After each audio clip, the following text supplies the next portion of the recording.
안녕하세요. 조선소의 최윤성입니다. 많은 분들이 조선소라고 하면 울산이나 거제도에 있는 대형 조선소들을 상상하실 수도 있는데요. 저희는 강원도 속초 청초호에 위치한 배를 만들고 수리하던 작고 오래된 조선소예요. 할아버지 때부터 이어져 온 공간이고요. 그리고 2017년 8월까지 아버지께서 계속 운영을 하시다가 현재는 저하고 제 아내가 함께 카페가 있는 문화 공간으로 운영을 하고 있어요. 오늘 들려드릴 이야기는 배를 만들던 할아버지 때부터 이어오던 조선소가 왜 지금의 모습으로 바뀌었는지, 어떤 과정들이 있었는지, 어떻게 저와 제 아내는 그런 결심을 했었는지, 그런 공간을 유지하기 위해서 어떤 노력과 고민이 있었는지와 같은 이야기들을 들려드릴게요. 이야기를 하기 전에 속초는 많은 분들이 와보시고 많이 아는 곳이기는 하지만 저희 조선소가 그냥 속초에 가면 들릴 수 있는 그런 코스가 아니라 저희 조선소가 속초에 어떤 의미가 있는 장소인지 간단하게 속초에 대한 이야기를 먼저 좀 들려드릴게요.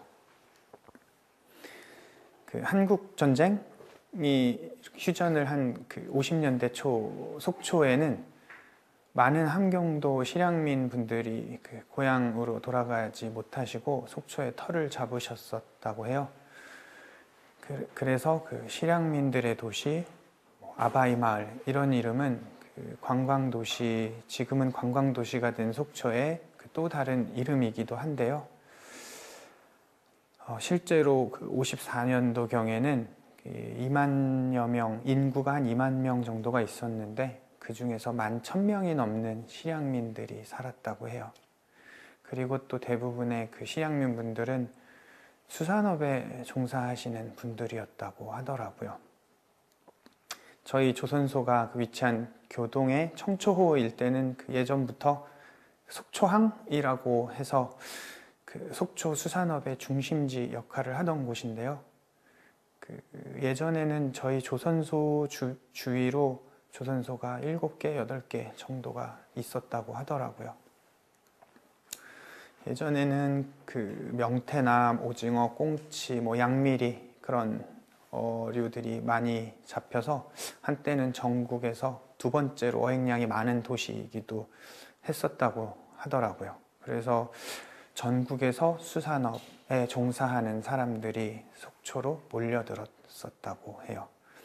그렇게 수산업의 호황으로 전국에서 몰려든 어민들, 그리고 실향민들의 영향으로 인구수가 갑자기 늘어나다 보니까 속초가 이전에까지는 속초읍이었었는데 63년도에 이제 속초시로 승격을 했다고 해요. 그래서 그렇게 함경도 실향민 분들은 속초의 도시화에 굉장히 중요한 역할을 하시기도 하셨고, 또 어업에 종사를 하면서 속초에 터를 잡으실 수 있었다고 합니다. 이렇게 저희 조선소도 실향민이신 저희 할아버지께서 52년도에 처음 원산조선소라는 이름으로 지금의 자리에 문을 여셨는데요. 그 이후에 지금의 이름으로 바꾸었다고 해요. 할아버지 할머니도 고향이 원산이셨는데 부산까지 피난을 내려가셨다가 이제 북진하는 군인들을 따라서 계속 북으로 올라오시다가 이제 휴전을 하면서 더 못 가시고 다른 속초의 실향민 분들처럼 지금의 자리에 자리를 잡으셨는데,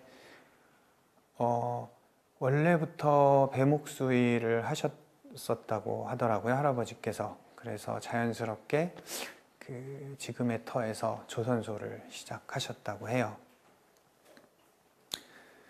그리고 아버지께서 운영하시던 시기부터는 조선소가 좀 큰 변화를 맞게 되는데요. 어선들의 크기도 좀 더 커지고 하면서 오래됐던 그리고 작은 배들을 위했던 시설들도 전부 교체를 해야 했었고, 또 속초의 어획량도 감소를 하면서 어민들의 수도 줄고 또 선박수도 줄다 보니까 조선소도 이제 새로운 배를 제조보다는 수리하는 비중이 커지고, 그러면서 조선소 운영에 대해서도 조금씩 이제 고민을 하시는 시기가 왔었고요. 이렇게 실향민, 그리고 수산업의 부흥기, 그리고 조선소가 가장 흥했던 시기, 그리고 시대가 변하면서 지금은 좀 성격을 바꿔서 관광객들이 방문할 수 있는 그런 문화공간이 된 조선소, 그리고 관광도시 속초, 이런 중요한 키워드들을 특히 최근 들어서 굉장히 빠른 속도로 변하고 있는 속초에서 조선소가 70년 동안 한자리에서 있었다고 해요. 그렇게 한자리에서 그런 변화들을 함께 했었기 때문에 더 조선소가 이 속초라는 지역에서 더 중요한 의미가 있다고 생각을 합니다. 네. 그런데 제가 이 조선소를 특별히 남기고 싶고 지키고 싶었던 이유는 그런 지역적인 사명감보다는 조금 더 제 개인적인 이유들이 더 컸는데요. 저희 가족들이 살던 집이 조선소 안에 있었어요. 처음 카페를 열었던 조선소 살롱이라는 공간이 있던 자리인데요.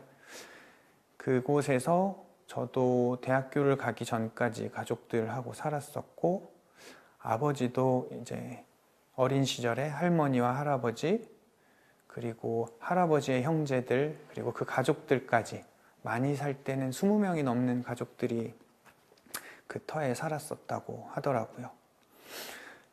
조선소 안에서 살다 보니까 매일 보고 들었던 일상 풍경들은 아버지께서 일하시는 모습, 배를 만드는 그런 풍경들, 나무 냄새, 그리고 배를 올리고 내릴 때 쇠가 부딪히는, 무거운 쇠가 부딪히면서 나는 떨리는 소리들, 시끄러운 소리들, 그런 기억들로 가득한, 어떤 분들한테는 일터이지만 어렸을 적 저한테는 놀이터였던 기억이 더 컸어요. 나무가 쌓여있던 제재소라든지 만드는 과정 중에 있는 뼈대만 있는 배, 매일매일 이제 뼈대에서 살이 붙고 그 안에 이제 공간들이 세워지고, 그런 목선들은 저뿐만 아니라 다른 아이들한테도 정말 놀기 좋은 그런 놀이터였었어요. 그래서 어렸을 적에 동네에 저 또래 친구들도 많이 놀았었고, 또 저보다 연세가 훨씬 많으신 동네 어르신들도 조선소에서 놀았던 그런 비슷한 기억들을 가지고 계시더라고요. 그런데 처음부터 저도 속초로 돌아와서 조선소를 이어가야겠다, 이 공간을 운영을 해야 되겠다, 이런 생각을 하지는 않았었어요. 어렸을 때부터 부모님께서 늘 하시던 말씀이 너는 공부해서 좋은 대학교를 가라, 서울로 가라, 이렇게 말씀을 하시면서 너네들이 돈을 벌 때쯤 되면 조선소를 정리하고 싶다, 이렇게 늘 말씀을 해 오셨어서 저도 당연히 좋은 대학교를 공부해서 좋은 학교를 가야 되는 거구나, 이렇게 생각을 했었고요. 저도 부모라서 이해는 하는 부분이, 저희 아들이 위험하고 지저분하고 힘든 그런 환경에서 많은 돈을 벌지도 못하는 그런 일들을 하면 어떨까 뭐 이런 생각을 해보면 뭐 즐거운 뭐 그런 바람은 자식에 대한 바람은 아니니까 뭐 저도 그렇게 생각을 했었지만 머리가 나쁜 편은 아니었는데 공부를 하는 것보다는 뭐 손으로 뭘 만들거나 뭐 그림을 그리면서 시간을 보내는 걸 훨씬 좋아했었기 때문에 미술을 저는 대학교에서 전공을 하게 되었어요. 그래서 미술대학교에서 또 조소를 전공을 했는데 앉아서 그림을 그리는 일보다는 역시 서서 뭔가를 만드는 일이 조금 더 저한테 적성에 잘 맞는 것 같고 더 그런 일을 좋아해서 그렇게 조각하는 조소를 선택을 해서 그 대학교를 갔었고요. 그곳에서 이제 미술하는 사람으로 이제 작업을 하면서 자연스럽게 이제 했던 고민들이 내가 왜 이거를 하고 있지? 뭐 이런 고민들을 시작했어요. 내가 좋아하는 일은 뭘까? 뭐 왜 이런 일을 좋아할까? 그런 고민들을 계속 하다 보니까 나는 어떤 환경에서 자랐으며 어떤 사람들로부터 영향을 받고 이런 고민들을 하다 보니까 어떤 배라는 그런 것에 이제 딱 생각이 가게 되더라고요. 그래서 그때부터 그 배를 만드는 과정을 이제 기억을 더듬어서 배를 만드는 그런 작업을 하기 시작을 했었는데 어떤 배를 만드는 일에 대한 호기심은 사실 굉장히 오래전부터 있었어요. 근데 미술을 하는 사람으로서 이 배라는 그 대상을 좀 이야기를 풀어나가야 되겠다라는 생각이 더 컸었어서 그 당시에 제가 그 영등포의 작업실이 물레동 지금 예술창작 그 촌이 생기기 전이었는데 그때는 한 2005년 6년도쯤에 그때 이제 그 길거리에 버려져 있는 가구, 폐가구랑 팔레트, 폐목재 이런 것들을 이제 계속 모았어요. 주워서 그래서 작업실에서 주워서 그런 것들 다 해체해가지고 배는 이런 식으로 만들어졌던 것 같아. 이런 과정으로 만들어졌던 것 같아. 라고 생각만 하면서 누구한테 이제 목공이라든지 배를 만드는 기술이라든지 이런 걸 배워서 한 게 아니고 그냥 그 모습만 계속 흉내내서 그 배를 만들었었어요. 그렇게 몇 달이 걸려서 뜨지도 않는 그런 배를 만들었었는데 그 배를 만들었던 게 좀 계기가 되었던 것 같아요. 그래서 그 배를 만들고 나서 점점 그 마음이 좀 커지더라고요. 이 배를 만드는 기술을 제대로 배워보고 싶다. 정말로 배를 만들어 보고 싶다라는 마음이 이제 계속 너무 커져서 더 늦으면 안 되겠다라고 생각이 들어서 좀 갑자기 그 배 만드는 기술을 배울 수 있는 학교로 이제 유학을 가게 되었어요. 그래서 미국으로 유학을 갔었고요. 제가 다녔던 그 학교는 학생들이 도면을 그리는 것부터 해서 그 나무를 제재소에 사와서 직접 잘라서 배 한 척을 완성을 해서 그 배를 사는 선주한테 이제 양도하기 전에 테스트 운전까지 하는 그렇게 1년 과정인데 학교에서 학생들이 만든 배다 보니까 인건비가 들어가지 않고 또 그 고객이 원하는 어떤 커스텀 보트를 고객들의 입장에서는 그렇게 저렴한 가격에 살 수 있는 그런 시스템의 학교였어요. 근데 저도 대학교에서 미술을 원해서 전공을 했던 거고 좋아하는 일이었지만 굉장히 그 자율적이었던 그런 수업하고는 다르게 그 도제식 수업이다 보니까 어떤 손에서 손으로 또 직접 기술을 전수받는 그런 방식이었는데 너무너무 새롭기도 했지만 정말로 너무 행복하다. 학교를 다니면서 그런 느낌은 처음 받았던 것 같아요. 뭔가를 정말 학교에서 배우고 있구나 라는 그런 느낌을 처음 받았던 그런 기억인데요. 재미났던 거는 물론 학생들도 배를 좋아하고 만드는 걸 원해서 오지만 선생님들도 배를 너무너무 좋아하셔서 같이 이제 수업 시간에 배를 만드는데, 수업 시간에 같이 이제 배를 만들다 말고 난 꿈속에서 제 이름이 Y였었는데, 야 Y야, 난 꿈속에서 살고 있는 것 같아. 왜 그러니까 나는 배도 만들고 매일같이 배도 만들 수 있고 이렇게 나무로 작업도 할 수 있어서 너무너무 행복하다고 막 어떻게 생각하면 너무 닭살 돋고 막 무슨 이런 표현을 하지 싶은데 선생님이 수업 중에 이렇게 학생들한테 얘기도 하고 그런 곳이었어요. 그리고 저도 학교가 끝나면 제 지금 아내랑 학교에 남아서 밤 늦게까지 계속 저희들 개인 배를 따로 학교에 남아서 만들기도 했었고, 또 배를 만들지 않는 날에는 친구들하고 그냥 바다에 배 타고 나가가지고 한 3시간, 4시간 그렇게 그냥 배만 타다가 오기도 하고, 그런 생활을 하다 보니까 이 요트? 배? 어떤 돈이 많은 특별한 사람들만 즐기는 게 아니구나. 이게 굉장히 자연스러운 것일 수가 있겠구나라는 좀 놀라움?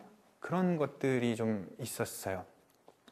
아이들은 어렸을 때부터 배를 타면서 바다를 접하고 그런 행위 자체에 대해서 이건 되게 고마운 느낌이구나라는 것도 접하게 되고, 또 어떤 아이는 8살, 9살 때부터 아버지랑 같이 배 만들면서 20살이 넘어서까지도 그 배를 간직하고 타면서 놀기도 하고, 어떤 친구는 중고등학교 때 아르바이트해서 그냥 허름한 몇십 년 된 배를 사서 본인이 매일 주말이든 학교가 끝나거든 고쳐가면서 그렇게 타기도 하고, 그런 모습들을 보니까 좀 나름, 저도 바닷가에 살았었는데 저희 집은 조선소다 보니까 그냥 물가에 살았었는데 한 번도 봐보지 못했던 그런 풍경이었고, 너무너무 좀 저한테는 되게 충격이었어요. 좀 분하다는 그런 마음이 들기도 좀 했었고, 왜 우린 이런 걸 하지 못했을까. 그리고 또 지역이 커스텀 보트나 요트로 유명하던 지역이다 보니까 학교에서 조선소들 방문을 종종 했었는데, 또 그렇게 학교에서 견학으로 가는 거 말고도 그냥 친구들 몇 명이서 개인적으로 좋아하는 조선소에 전화를 하면 굉장히 친절하게 일 끝나고도 같이 이렇게 맥주 마시면서 고기도 구워 먹고 그냥 그렇게 즐기는 그런 시간도 많이 가졌는데 굉장히 열려 있더라고요. 근데 거기서 좀 놀랐던 게, 이렇게 조선소를 처음 방문하면 조선소가 아무리 허름하고 하던 작던 크던 본인들의 이야기, 스토리 이런 게 너무 잘 간직하고 있는 거예요. 사무실 입구에 걸려있는 사진들, 조선소, 누가 조선소 문을 열었고 몇 년도에 열었고, 이 배는 누가 만들었었고 선주는 누구고, 이 공구는 누가 쓰던 공구고, 이런 이야기들을 이제 너무 자랑스럽게 이제 처음 방문했을 때 막 이렇게 얘기하고 보여주고 그러는데, 그냥 그런 얘기를 들을 때마다 드는 생각은, 우리도 오래된 조선소이고 우리도 그런 이야기가 분명히 있는데 아무도 모르더라고요. 우리가 몇 년도에 조선소를 열었는지, 할아버지가 일하실 때의 모습을 찍어놓은 사진이라든지 그런 기록들이 남아있는 게 하나도 없더라고요. 어떻게 생각해보면 그 당시에 속초에서 배를 만들고 조선소를 한다는 게 지금 생각해보면 동네에서 빌라를 짓고 있는 건설 현장이랑 다를 게 없지 않나라고 생각을 해보면, 누가 일을 하면서 요즘엔 그럴 수도 있는데 그 당시에 카메라라는 게 흔하지도 않았고 막 들고 다니면서 그거를 기록했을까라고 생각을 하면 그럴 수도 있겠구나라고 생각을 하지만 너무 아쉽더라고요. 그런 부분들이. 그렇게 계속 미국에서 경험들을 하면 할수록 계속 들었던 마음이 좀 점점 이제 커졌던 마음이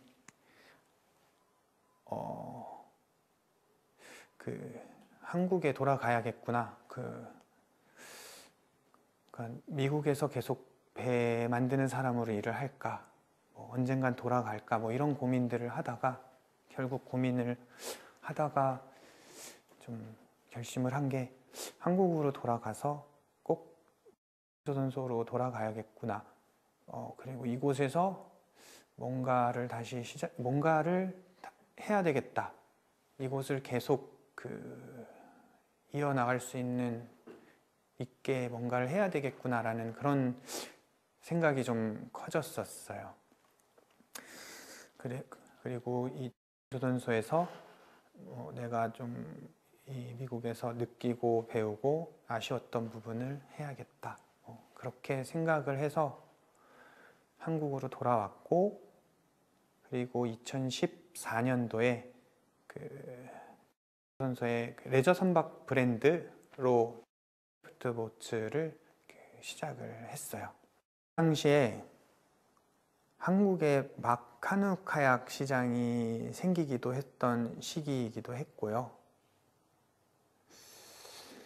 또 미국에 있을 때 저희 과 교수님이 디자인한 카누나 카약을 학생들이 만들고 그거를 그 지역에서 있었던 카누 카약 제조사에서 좀 저렴한 가격에 파는 그런 식으로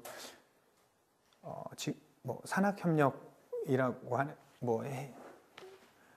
우리나라에선 산학협력이라고 하는 그런 시스템으로 학교 운영을 했던 경험이 있어서 또 잘 만들 자신도 좀 있었고 해서 카누와 카약을 만들기로 하고 이제 개발을 시작을 했었어요. 그렇게 해서 한 2년 정도 좀 개발을 하고 시행착오도 하면서 제작했던 카누와 카약을 런칭을 했는데요. 나름 그 전까지 한국에 없었던 세미 커스텀 방식으로 색깔도 고객들이 선택할 수 있고 어떤 배를 만드는 재료라든지 그런 부분들도 선택을 할 수 있게 해서 나름 시장성도 있다라고 생각을 했었는데 정말로 너무 처참하게 저희가 실패를 했어요. 16년도에 런칭했던 카누와 카약은. 그래도 보트쇼에 이제 나가면 호주나 외국에서 온 조선소 업체들도 7년, 8년 동안 보트쇼에 와봤지만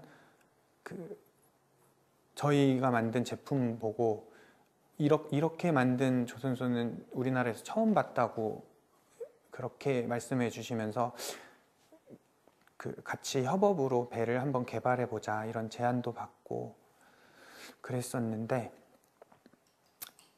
당장 저희는 카누와 카약을 팔아서 수익을 올려야 되는데 매출로 이어지지는 못했었어요.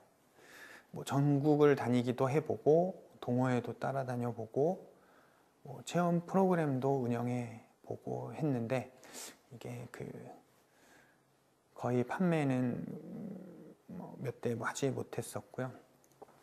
뭐 실패한 가장 큰 이유는 저희가 시장 판단을 좀 잘못하기도 했었지만 결정적으로는 좀 제가 준비가 좀 덜 됐었던 것, 어떤 무언가를 잘 만드는 일하고 또 조직을 운영, 회사를 경영하는 일은 너무나도 다른 일이더라고요.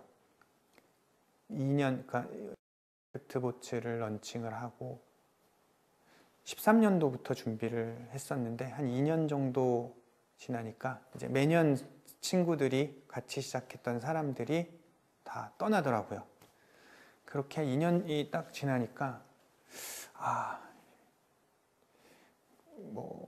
정말 호기롭게 시작했던 일이었는데 주변에 사람도 없고 그동안에 투자는 했지만 매출로 이어지지도 못하고 부모님들도 저희 조선소가 지속되려면 어선보다는 이제 레저 선박을 해야 된다는 생각은 동의를 하셔서 좀 어려운 상황에서 조선소가 어려운 상황에서 레저 선박을 만들 수 있는 공간을 만드느라고 좀 무리하게 투자를 했었는데 저 때문에 이 조선소가 좀 더 어려워지는, 좀 더 빨리 어려워지는 계기를 제공했다는 그런 마음도 있고, 그래서 스스로도 자존감도 굉장히 낮아지고, 그리고 제가 했던 선택들에 대해서 다 의심을 하는 그런 시기였었어요. 그때부터 왜 굳이 미국을 가서 배를 만드는 걸, 그냥 미술이나 그냥 열심히 할 걸이라든지 굳이 내가 이 조선소로 돌아왔어야 됐을까, 그냥 미국에서 그냥 배나 만들 걸이라든지 그런 가장 힘들었던 그런 시기였었고요. 수입이 당연히 없다 보니까 아르바이트, 인테리어 아르바이트 하고 조그만한 조형물들, 인형 같은 거, 인형 조형물 만드는 그런 아르바이트들 하면서 이제 작은 돈이라도 된다는 것들은 다 하면서 그렇게 버티는 시간을 좀 갖게 됐었어요. 근데 신기하게 그러던 중에 오히려 배가 아닌 외부에서 먼저 연락이 오더라고요. 배를 사겠다는 연락보다는 저희 이야기를 누군가는 관심 있게 보고 계셨는지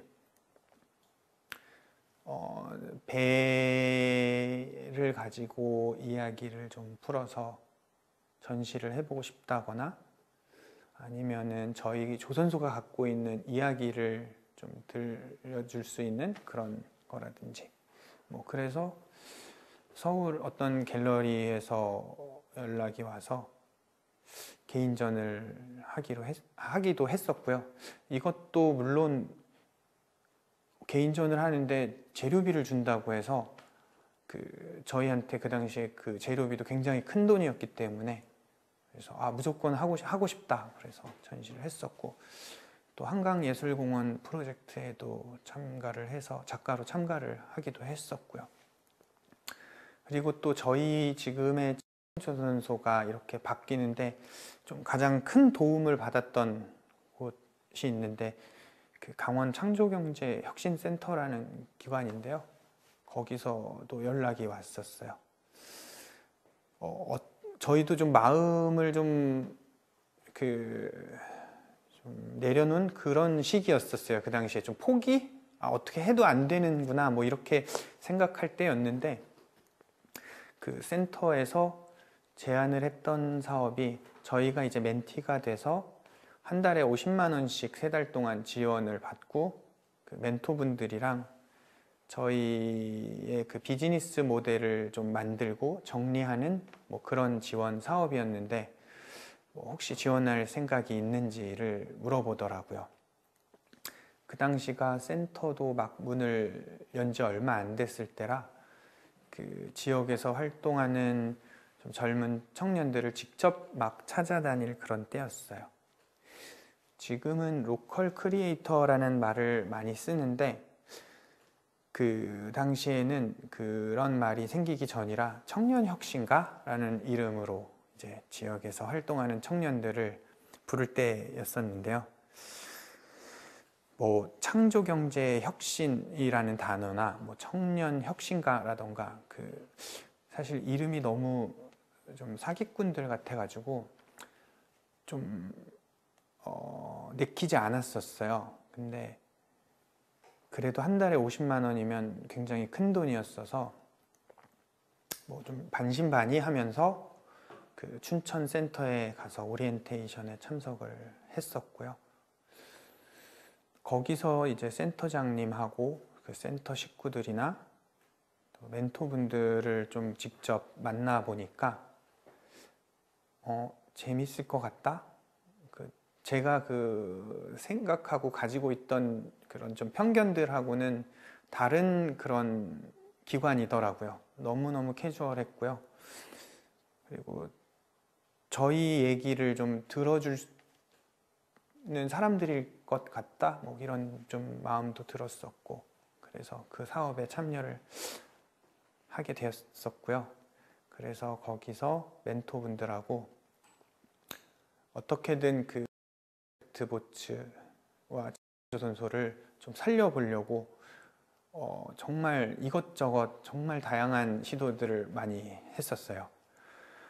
뭐 서프보드, 나무로 만드는 서프보드 제작 워크숍이나 아니면 카누 카약 체험 프로그램, 아니면 실제로 타는 배를 팔리지 않으니 뭐 조그만한 작은 장난감 모양의 배를 만들어 보기도 했었고요. 그렇게 그 멘토분들하고 그 저희가 할 수 있는 그런 비즈니스 모델들을 발전시키면서 처음으로 그 저희한테 잘하고 있다고 그 말씀을 해주셨던 곳이기도 해요. 정말 내가 여기로 와서 하고 있는 일이 잘못하는 게 아니다. 뭐 그런 얘기. 그리고 내가 가려고 하는 뭐 방향이 잘못된 방향이 아니다. 너 잘 가고 있어. 뭐 이렇게 얘기를 해주셨던 곳이 그 센터와 그 식구들이 처음이었었고요. 그러면서 좀 응원도 많이 받아서 저희 스스로도 좀 자존감도 많이 회복이 되었었고요. 그러면서 그 청년혁신가 사업으로 만들었던 그 비즈니스 모델을 그 미래부에서 그 당시에 있던 미래부라는 기관에서 했던 그 전국에서 뽑힌 로컬 크리에이터 분들이 모여서 그 각 지역 창조경제혁신센터에서 만든 그 비즈니스 모델들로 그 프리젠테이션을 발표를 하는 대회가 있었는데 저희가 그 전국에서 1등을 하게 됐어요. 그리고 그 일이 계기가 되어서 전국을 다니면서 그 조선소의 이야기, 그리고 앞으로 그런 오래된 이야기와 앞으로 어떻게 하고 싶은지 뭐 이런 이야기를 전국을 다니면서 발표를 했어요. 심지어 그 국회에도 초청을 받아서 국회에서도 발표를 했었는데 그 당시 제일 정말 심적으로 힘들 때여서 막 국회에서는 발표를 하다가 막 혼자서 막 발표하다 막 울고 막 그런 일도 있었고요. 그리고 이때 받았던 그 상금들하고 센터에서 받았던 지원금들이 좀 시드머니가 돼서 지금의 조선소로 바꾸는 그런 계기가 되었고요. 하지만 저희한테 장애물이 하나 더 있었는데, 저희가 넘어야 될 산? 조선소를 바꾸려면 부모님들의 허락을 받아야 되는데, 그게 사실 제일 어려웠던 부분이기도 했어요. 저희가 좀 제가 했던 일이 너무 크게 실패를 하기도 했었고 해서 좀 신뢰감이 일단은 좀 없는 상황이었었고, 부모님은 부모님대로 많이 지치시기도 했었고, 그러다 보니까 부모님은 조금이라도 빨리 이곳을 정리를 하시고 싶어 하셨었고, 뭐 그런 상황이었었기 때문에 더 좀 설득이 어려웠었는데요. 그때 이제 또 마찬가지로 센터에서 만난 멘토분 중에 한 분이, 그분 스튜디오를 저희가 모시고 갔었어요. 좀 도움을 요청을 했었는데, 부모님을 보시자마자 대뜸 아유 부모님 파셔야죠, 빨리 파시라고 조선소를 뭐 그렇게 말씀을 하셔가지고 저희가 좀 당황을 했었는데, 얼마면 파시겠습니까? 뭐 이렇게 말씀을 하시면서, 어차피 파시기로 한 거 지금 당장 파시는 것보다는 1년 지나면 가격이 조금 더 오를 것이고 2년이 지나면 조금 더 오를 텐데, 뭐 그러실 거면 어차피 정리하시기로 마음 먹은 거 딱 2년만 저희한테 시간을 줘보면 어떻겠냐, 뭐 그렇게 말씀을 하셔가지고 이런 설득 방법도 있구나, 뭐 이렇게 저도 놀라기도 하면서, 저희가 그래서 좀 2년이라는 좀 조건을 달고 조선소를 저희가 운영할 수 있는 그 기회를 얻게 됐었고요. 그래서 2년을 해도 안 되면 이제 정리를 하고, 어떻게 조선소가 운영이 남아있을 좀 가능성이 보이면 계속 이제 가는 그런 식으로 이제 조건부 승낙을 받고 저희가 운영을 시작을 하게 돼요. 그렇게 해서 2017년 8월까지 조선소가 이제 마지막 운영을 하고요. 그때부터 조선소 리뉴얼 공사를 시작을 했어요. 상금이 있기는 했었지만 좀 너무 적은 공사를, 어떤 공간을 바꾸는 공사를 하기에는 좀 턱없이 부족하기도 했었어서 대부분의 공사를 거의 저랑 제 아내랑 다 했어요. 웬만한 공사들을 포크레인이 할 수 있는 부분 빼놓고는 거의 다 저희가 했던 것 같아요. 주변의 친구들도 서울에 있는 친구들도 와가지고 많이들 도와주기도 했었고요.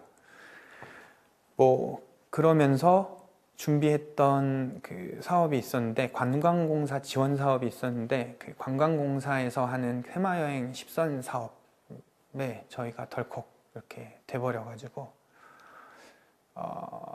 그 사업에 이제 콘텐츠를 만드는 사업이긴 했지만, 그 사업비 중에 일부를 공간 인프라 조성에 쓸 수 있어서 그때부터 공사에 좀 본격적으로 속도가 붙었어요.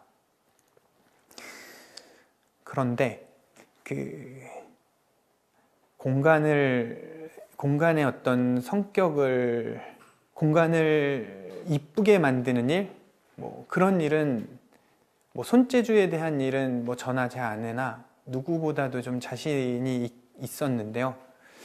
공간의 어떤 성격을 만들고 좋은 공간으로 남는 거, 이 좋은 공간이 되어서 지속되게 하는 거가 좀 가장 오래 고민을 했던 부분이에요. 뭐 다른 사람에게는 공장이다 보니까 곳곳에 막 널브러져 있는 그런 고철들, 이 다른 사람들한테는 뭐 쓰레기로 보일 수도 있는데, 저한테는 저건 어디에 쓰는 물건이었는데, 저거는 뭔데, 뭐 이런 기억들이 있다 보니까 어떤 공간이나 뭐 그런 사물들이 좀 냉정하게 봐지지가 않더라고요. 그래서 그 쇳덩어리들을 못 버리고 여기로 옮겼다가 저기로 옮겼다가 뭐 이런 일들을 사실 제일 오래 했었어요. 그러면서 이 공간을 어떤 공간으로 남겨야 될까 라는 그런 생각들을 좀 정리하기 시작을 했는데요. 저희가 좀 원했던, 바랬던 거는 과거의 이야기들을 가지고는 있지만 그것이 박물관처럼 박제되어 있지 않은 그런 공간이었으면 좋겠다. 이 공간은 살아있는 공간으로 남아있으면 좋겠다. 그리고 배를 만들지는 않지만 생산적인 일을 계속하는 공간이었으면 좋겠다. 재미난 일들이 일어나는 곳이었으면 좋겠다. 곳곳에 내가 좋았었던 그런 기억들이 남아있는 공간이었으면 좋겠다. 그리고 아이들하고 이 공간을 찾아온 사람들이, 가족들이 좀 좋은 시간을 보낼 수 있는 공간이었으면 좋겠다. 저희가 공간을 리모델링을 이제 할 때, 기획을 할 때, 여긴 놀이터, 여기는 전시장, 여기는 뭐 작업장, 막 이런 생각을 하다 보니까 수익 모델이 하나도 없더라고요, 공간 안에. 그래서 이 공간을 유지하기 위해서 수익을 내야 되는데 어떻게 할까 고민을 하다가 이 공간을 찾아온 사람들이 차를 마시기도 하고 쉬기도 하면서 본인들이 뭐 이 공간에서 어떤 뭐 생각을 받았던 그런 생각들을 이야기하고 뭐 공유할 수 있는 공간이면 좋겠다라고 생각을 해서 그 조선소 살롱이라는 이름을 붙였고요. 현재는 카페로 운영을 하지 않고 카페는 예전에 그 작업장이었던 곳으로 이사를 했고요. 플레이스케이프라고 부르는 공간은 직역을 하면 노는 곳이라는 뜻인데 여기는 예전에는 통나무를 가지고 와서 켜서 말리고 뭐 그러던 공간인데요. 제 아내가 가장 처음 기획했던 공간인데 제 아내가 이렇게 제안을 해줬어요. 아이디어를 줘서 너가 여기서 뭐 많이 놀았다며 뭐 여기 놀이터로 만드는 게 어때? 그렇게 이야기를 해줘서 그래 아이들이 나무를 만지면서 놀 수 있는 곳이 있었으면 좋겠네. 뛰어놀 수 있는 곳. 근데 미끄럼틀이나 그네, 시소처럼 아이들이 딱 정해진 방식대로만 노는 게 아니라 좀 아이들이 알아서 노는 놀거리들을 생각해서 놀 수 있는 곳이면 좋겠다. 그리고 오픈 팩토리라고 부르는 공간은 이제 와이크래프트 보츠가 사용하던 공간이고요. 마지막까지 남겨놓으려고 했던 공간인데요. 배를 만들려고 남겨놨던 공간인데 현재는 카페로 바뀌어서 그 안쪽에 작은 그 작업 공간만 남아 있고요. 이 공간 안에는 저희가 계속 이야기들을 지금도 계속 정리하고 채워놓고 있는데요. 가장 먼저 채워놓았던 거는 전용원 목수님이라고 하시는 속초에 분이 계신데 그분은 올해 71살인데요. 굉장히 젊으신 배목수님 중에 한 분이에요. 속초에 남아 계시는. 그분이 2분의 1 사이즈의 배를 제작을 하셨는데 이분의 아버지, 흥남에서 피난 내려오신 아버지로부터 아버지 도시락 배달, 점심 도시락 배달하면서 어깨너머로 배 만드는 일을 배우셨다고 해요. 그래서 주말마다 일부러 가장 사람들이 많이 오는 시간에 그 자리에서 배를 만들어 달라고 부탁을 드렸어요. 사람들이 많이 볼 수 있게. 그래서 좀 기억에 남는 게 이 목수님이 다 끝나고 저한테 너무 고맙다고 20년 만에 다시 배를 만드신 거라고 너무 고맙다고 돈 안 받아도 된다고 막 그렇게 말씀을 하시더라고요. 그리고 어렸을 때부터 해보고 싶었던 음악하는 친구들이랑 이곳에서 뮤직 페스티벌 하면 참 좋지 않겠니? 라고 했던 꿈 같은 거였는데 사실 작은 음악제를 하고 싶었는데 같이 기획했던 친구가 판을 너무 크게 벌려서 좀 뮤직 페스티벌이 되어서 너무너무 행복하고 좋았는데 너무 힘들어서 아직 2회는 하지 못하고 있는 뮤직 페스티벌도 했었고요. 영화제도 했었고 또 꾸준히 음악이나 미술, 무용이나 연극 같이 전시나 공연들도 계속 하고 있고요. 그리고 지역 서점하고 협업해서 그 배목수님들의 그냥 일상 이야기 인터뷰를 담은 그 인터뷰 사진집을 출판하기도 했었어요. 가업을 잇는 거에 대해서 질문하시는 분들이 많아요. 가업을 이어오는 심정이 어떠신지, 어떻게 생각하시는지 이렇게 물어보시는 분들도 많은데, 사실 처음에는 이게 가업인가? 라는 생각을 좀 했었어요. 내가 할아버지로부터, 아버지로부터 배를 만드는 기술을 배운 사람도 아니고, 그런데 이 직업을 유지하는 것도 아닌데 가업인가? 라는 생각을 했었는데, 결국 할아버지가 만드신 공간이고, 아버지가 유지했던 공간이고, 또 이 공간을 지금은 저랑 제 아내랑 지키기 위해서 계속 노력을 하다 보니까 이것도 가업이 아닐까 그런 생각을 하고는 있습니다. 네. 이것도 하나의 가업이 이어지는 방법이구나 이렇게 생각을 해요. 네. 감사합니다.